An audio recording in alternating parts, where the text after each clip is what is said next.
LBC, we're looking at various aspects of the autumn spending review, which could have been quite dull, but it turns out there's quite a lot to get our teeth into. And we're talking particularly about housing at the moment. I think probably the key issue for a lot of people. The Chancellor said it's his top priority. So we're looking at some of these measures he's announced, and I'm asking whether you think they do address the housing crisis. 0345 6060 973 is the number. Let's get the view of Vivienne Harris, who's property expert at Heathgate. Hello, Vivienne. Hello, Clive. Hi. What do you think then? Has he addressed any of the important issues here? What do I think? I think that he has addressed some of them, perhaps not in the way I would have liked. I think that the £400,000, the 400,000 new homes is an excellent idea. I'm not sure it quite goes far enough because they're going to be built over a period of time, and I think that we're requiring more homes than that to solve the current shortage. Yeah, and what about the fact that he's just handing the cash to the private developers to build them? Is that the quickest, easiest way of doing it, do you think? Well, I've had to think about that. I think that the answer is that councils aren't necessarily the best people to build their own properties. They're not necessarily au fait with development per se. So private developers in some ways probably are a better bet, partly because they will build it quicker, cheaper, and perhaps more effectively than a local authority might be able to do so. But do you think that they will turn out to be affordable? Because there seems to be a great debate about what affordable actually is. Well, I think that's true, and I think it depends where you are in the country. London, who knows what affordable is? I'm not sure anything's particularly affordable, is the truth.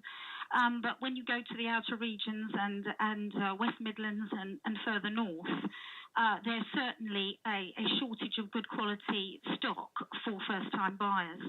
What do you think about this buy-to-let landlord issue? We're getting a lot of calls and controversy over this. It does seem like the Chancellor's having a bit of a go at small landlords. Do you think, I mean, you've got experience in estate agency, do you think that it has got out of hand, that there are just so many buy-to-let landlords now? Well, I've been in the industry for 37 years, and actually my business is in Hampstead. I've been here 25 years. It's not, I mean, we have obviously been selling to some buy-to-let landlords. Ours, of course, are at a level that perhaps isn't so much in the affordable range, because I think we're probably at a slightly higher level in terms of pricing. But there certainly has been an influx of buy-to-let landlords coming in, and I think that's partially because people haven't known where to invest their money. They were worried about pension funds after Equitable Life. They were concerned about the volatility of the stock market, and with interest rates so low, they haven't known where to place their funds. Yeah. So bricks and mortar has been a very good option for people. At least it's tangible, and I think they feel they can't lose every penny that they've got. And in many cases, this may be their life savings that they're actually investing. Yeah. Oh, I can understand why people do it. You know, absolutely, and they've paid their tax on it, and they've done all the right things, and you know, this is their nest egg for perhaps their retirement, or you know, for whatever else they choose it to be. I think that this 3% is not necessarily going to have the effect that Mr. Osborne is hoping for. I personally think it will dry up the rental stock because there will be less landlords and certainly less new landlords in the system.